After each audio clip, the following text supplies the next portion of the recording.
సుమన్ టీవీలో మీ business promotions కోసం ఈ కింది నెంబర్ను సంప్రదించగలరు.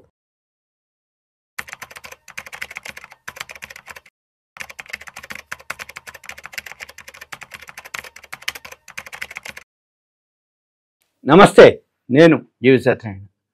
ఈ వీడియోలో, ఈ ఎపిసోడ్లో రిస్క్ ఉన్నా కానీ ఎలా ఇన్కమ్ ఎలా వస్తుంది, రాబడి ఎలా పెరుగుతుంది అనేది చూడాలి. అయితే రిస్క్లు 4 రిస్క్లు ఉంటాయి. No risk, no returns. Low risk, low returns. Medium risk, medium returns. High risk, high returns. అంటే ఎవరైతే ఎక్కువ రిస్క్ తీసుకుంటారో ఎక్కువ రిటర్న్స్ వస్తాయి. నో రిస్క్, రిస్కే తీసుకోలేదు, రిటర్న్స్ కూడా రావు. అదేంటిది, ఇదేంటిది చూద్దాం. నో రిస్క్, సపోజ్ ఇప్పుడు బ్యాంక్ ఉంది, పోస్ట్ ఆఫీస్ ఉంది, ఫిక్స్డ్ డిపాజిట్ ఉంది, ప్రావిడెంట్ ఫండ్ ఉంది.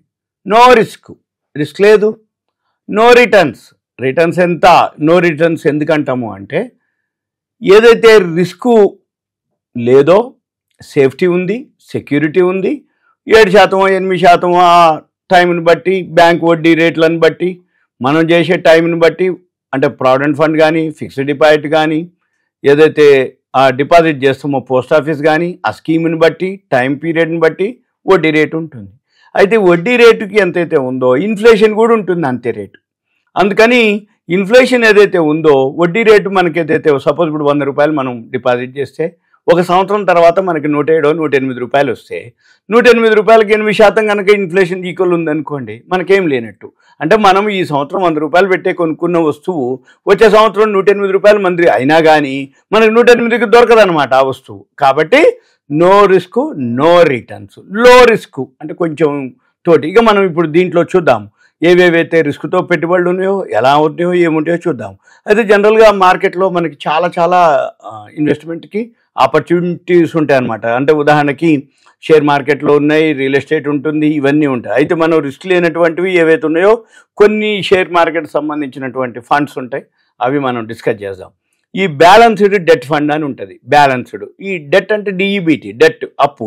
అయితే ఇవి కొంచెం ఎఫ్డి కంటే బ్యాంక్ వడ్డీ, పోస్ట్ ఆఫీస్ కంటే కొంచెం ఎక్కువ వస్తుంది, పెద్దగా రిస్క్ ఏమి ఉండదు. కాబట్టి బ్యాలెన్స్డ్ డెట్ ఫండ్స్ అని ఉంటాయి, అవి వేసుకోవచ్చు. అవి చాలా ఉన్నాయి. ఇప్పుడు మనం ఒక్కసారి moneycontrol.com వెబ్సైట్కి వెళ్ళండి, మీరు ఏ ఎకనామిక్ టైమ్స్ వెబ్సైట్కి వెళ్ళండి, ఏ వెబ్సైట్కి వెళ్ళినా money control, money.rediff.com, economic times, business line, business standard, financial express, NSC, BSC, ఇట్లా ఏ వెబ్సైట్కి వెళ్ళినా అక్కడ మ్యూచువల్ ఫండ్స్ అని ఉంటాయి. అక్కడికి వెళ్ళి మనం ఆ మ్యూచువల్ ఫండ్స్ మీద క్లిక్ చేస్తే డేటా అంతా మనకు వస్తుంది. ఇయర్లీ ఎంత రిటర్న్స్ వచ్చినాయి, 5 years, 1 month, 1 week, 2 months, 3 months, 10 years, long term, ఇట్లా అక్కడే మనకి మ్యూచువల్ ఫండ్ అక్కడ ఉంటాయి. అందులో మనం చూడవలసిన రేటింగ్ ఉంటుంది. 5 star, 4 star, 3 star, 2 star, single star. మనం అన్నీ 5 స్టార్లు చూడాలి. మళ్ళీ 5 స్టార్లో కూడా ఈ ఏదైతే మనం చూడదలుచుకున్నామో, రిటర్న్స్ చూడదలుచుకున్నామో, ఈ అక్కడ మనం క్లిక్ చేస్తే ఇవి డేటా వస్తుంది. బ్యాలెన్స్డ్ డెట్ ఫండ్స్లో ఇవేంటంటే మ్యూచువల్ ఫండ్స్ కేటగిరీకి సంబంధించినటువంటిది. రిస్క్ పెద్దగా ఏమి ఉండదు, రిటర్న్స్ కూడా కొంచెం బ్యాంకు, ఎఫ్డీలు, పోస్ట్ ఆఫీసులు వాటికంటే కూడా కొంచెం ఎక్కువ వస్తుంది. ఇక నెక్స్ట్ డెట్ ఫండ్స్ అని ఉంటాయి. డిఈబిటి, డెట్. ఈ డెట్ ఫండ్స్ ఏంటంటే ఈ ఫండ్స్ ఓన్లీ మన పైసలతోటి ఆ మ్యూచువల్ ఫండ్ గవర్నమెంట్ సెక్యూరిటీస్లోనే పెట్టుబడి పెడుతుంది. వాటిని ఏమంటారు, ట్రెజరీ బిల్స్ కానీ, ఫిక్స్డ్ ఇన్కమ్ వచ్చేటటువంటి వాటిల్లోనే ఈ డెట్ ఫండ్స్ ఉంటాయి. అవి వాళ్ళు పెట్టుబడి దాంట్లో పెడతారు కాబట్టి పెద్దగా రిస్క్ అసలు ఏముండదు, ఎక్కువ శాతం. ఇది ఏమన్నా కానీ మంచి రిటర్న్స్ వచ్చే అవకాశాలే ఉంటాయి. అయితే ఇవన్నీ చూడాలి అంటే మళ్ళీ వీటితో పాటు debt funds, balanced debt funds. Debt funds అయితే ఇంకా రిస్క్ తక్కువ అనమాట. కొంచెం వీటికంటే ఎక్కువ వస్తుంది కానీ మరీ ఎక్కువ ఏం రాదు, ఇక కొంచెం ఎక్కువ వస్తుంది. మళ్ళీ బ్యాలెన్స్డ్లో ఇంకొంచెం ఎక్కువ వస్తుంది కానీ కొంచెం అటు ఇటుగా కూడా ఉంటుంది రిస్క్. తర్వాత ఈటీఎఫ్లు ఉంటాయి. ఈటీఎఫ్లు మాత్రం ఓకే, ఎక్స్చేంజ్ ట్రేడెడ్ ఫండ్స్ ఉంటాయి. నెంబర్ ఆఫ్ ఉంటాయి దీంట్లో. ఈటీఎఫ్లు మంచి, ఇప్పుడు ఒక 1 year నుంచి అయితే గోల్డ్ ఈటీఎఫ్ మంచి రిటర్న్స్ ఇచ్చింది. గోల్డ్ ఈటీఎఫ్, సిల్వర్ ఈటీఎఫ్లు మంచి రిటర్న్స్ వచ్చినాయి. దాన్నే గోల్డ్ బీస్ అంటారు, దాన్నే నిఫ్టీ బీస్ అంటారు. లేదు ఇప్పుడు సపోజ్ ఎన్ఎస్సి ఉంది, నిఫ్టీ బీస్ అంటాం. నిఫ్టీ బీస్ అంటే ఏంది, ఎన్ఎస్సి ఎక్స్చేంజ్ని కొనుక్కోవటం. గోల్డ్ ఈటీఎఫ్ అంటే ఏంది, గోల్డ్ షేర్ని కొనుక్కునే బదులు గోల్డ్ని ఈటీఎఫ్లో కొనుక్కోవటం. అయితే లాస్ట్ ఇయర్లో గోల్డ్ ఈటీఎఫ్లు, సిల్వర్ ఈటీఎఫ్లు బాగా పైసలు ఇచ్చినాయి. అంతకుముందు సంవత్సరం వచ్చి నిఫ్టీ బీస్ బాగా పైసలు ఇచ్చినాయి. ఎందుకు, ఎప్పుడైతే ఏదైతే మనం ఈటీఎఫ్ కొంటామో ఇప్పుడు నిఫ్టీ బీస్ అంటాం దాన్ని. ఈటీఎఫ్ అంటే ఎక్స్చేంజ్ ట్రేడెడ్ ఫండ్. అంటే షేర్ కొనుక్కునే బదులు డైరెక్ట్గా గోల్డ్ ఈటీఎఫ్ అయితే గోల్డ్ని కొనుక్కున్నట్టు డిమ్యాట్లో, సిల్వర్ ఈటీఎఫ్ను సిల్వర్ ఫిజికల్గా కొనుక్కునే బదులు సిల్వరు డిమ్యాట్లో కొనుక్కున్నట్టు, నిఫ్టీని ఏదైతే మన ఎన్ఎస్సి బిఎస్సి ఎక్స్చేంజ్లు ఉన్నాయో నిఫ్టీ బీస్ని కొనుక్కుంటే నిఫ్టీ ఇండెక్స్ని కొనుక్కున్నట్టు 50 షేర్లను కొనుక్కుంటున్నట్టు గుండుగుత్తాగా ఒకటేసారి. ఇది నిఫ్టీ బీస్ అంటాం, దాన్ని నిఫ్టీ ఈటీఎఫ్ అంటాం. ఈ నిఫ్టీ ఈటీఎఫ్లో నిఫ్టీ బీస్లు చూసుకోవచ్చు, అవి ఓకే. మళ్ళీ అయితే ఇప్పుడు మార్కెట్ బాటంలో ఉంది, మనం ఏది బెటరు, ఈటీఎఫ్ బెటరా షేర్లు బెటరా అవి చూసుకోవాలి. ఈటీఎఫ్ అయితే ఓకే, ఏ ఈటీఎఫ్ మంచిది? ఇప్పుడు గోల్డ్ ఆల్ టైమ్ హైలో ఉంది. ఎప్పుడైనా కానీ ఎవరైనా కానీ ఏం చెప్తారు, ఎవరు చెప్పినా బాగా పెరిగినాక చెప్తారు. కాబట్టి మనం ఏం చేయాలి, బాటంలో ఉన్నాయి చూసుకోవాలి. బాటంలో ఏ ఈటీఎఫ్లు బాటంలో ఉన్నాయి, ఏ కంపెనీల్లో ఆ పైసలు పెట్టుబడి పెడుతుర్రు అవి చూసుకొని మనం ఆ ఈటీఎఫ్లు కొనుక్కోవాలి. అప్పుడు మళ్ళీ ఒక 1 ఇయర్ తర్వాత అయితే మంచి రిటర్న్స్ వస్తాయి.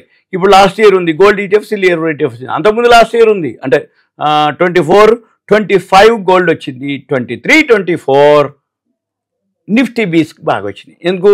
Last year September all time hike పోయింది. కాబట్టి మనం ఏం చేయాలి, ఏదైతే ఆల్ టైమ్ హైక్ పోయిందో అక్కడ సెల్కి వెళ్ళాలి, ఎక్కడైతే బాటంకి వచ్చిందో అక్కడ బైలోకి వెళ్ళాలి, మళ్ళీ బాటంలోంచి బైలోకి వెళ్ళి పెరిగినాక మళ్ళీ ఆ ఈటీఎఫ్ని ఏం చేయాలి, సెల్లోకి వెళ్ళాలి. అందుకని ఈటీఎఫ్లు చాలా సేఫ్, గోల్డ్ ఈటీఎఫ్, సిల్వర్ ఈటీఎఫ్లు. నెక్స్ట్ కార్పొరేట్ బాండ్స్ ఉంటాయి. ఈ కార్పొరేట్ బాండ్స్ ఏంటంటే డెట్ కంపెనీలు ఉంటాయి, అవి డెట్ ఏవైతే కంపెనీలు ఉన్నాయో ఫండ్స్ మొబిలైజ్ చేసుకోవడం కోసం అవి కార్పొరేట్ బాండ్స్ అంటారు. వాటిని బాండ్స్ అంటే ఏం లేదు, సింపుల్గా ప్రామిసరీ నోటే. మనం మామూలు వాటికి పదం ఏంటంటే ప్రామిసరీ నోట్ అంటాం, కానీ ఈ షేర్ మార్కెట్ పదం వచ్చి కార్పొరేట్ బాండ్స్ అంటారు. ఈ బాండ్స్లో మళ్ళీ మనం చూడవలసింది ఏంటి, AAA, AA, A, -A, -Bలు. మన పని ఏంది, AAA చూడాలి. AAA హైయెస్ట్ అనమాట. అంటే సేఫ్టీ, సెక్యూరిటీ, మామూలు డిపాజిట్ల కంటే కొంచెం ఎక్కువ రేట్ ఇంట్రెస్ట్ ఉంటాయి. చూసుకోవాలి, బ్రాండ్ ఉన్నాయి, చాలా ఉంటాయి కార్పొరేట్ బాండ్లు. అవి చూసుకొని మనం ఇన్వెస్ట్ చేయొచ్చు. అవి కూడా అవి AAA చూసుకొని చేసుకోవచ్చు. ఇప్పుడు నిఫ్టీ 50 కానీ BSE 30 కానీ అన్నిటికీ ఉన్నాయి కార్పొరేట్ బాండ్లు. అదైతే సేఫ్. ఇక మనము మార్కెట్ అప్ ఉండొచ్చు, డౌన్ ఉండొచ్చు, మనం వడ్డీకి ఇచ్చినాం, మార్కెట్ పెరిగినా మనకు సంబంధం లేదు, మార్కెట్ తగ్గినా మనకు సంబంధం లేదు, మనకి వడ్డీ వస్తుంది, వడ్డీనే తీసుకుంటాం అంతవరకే. ఇక నెక్స్ట్ ఈక్విటీ. మన షేర్ మార్కెట్లో షేర్లు కొనుక్కున్నాం అనుకోండి, అది వోల్టాలిటీ ఉంటుంది, అప్ అండ్ డౌన్ ఉంటుంది.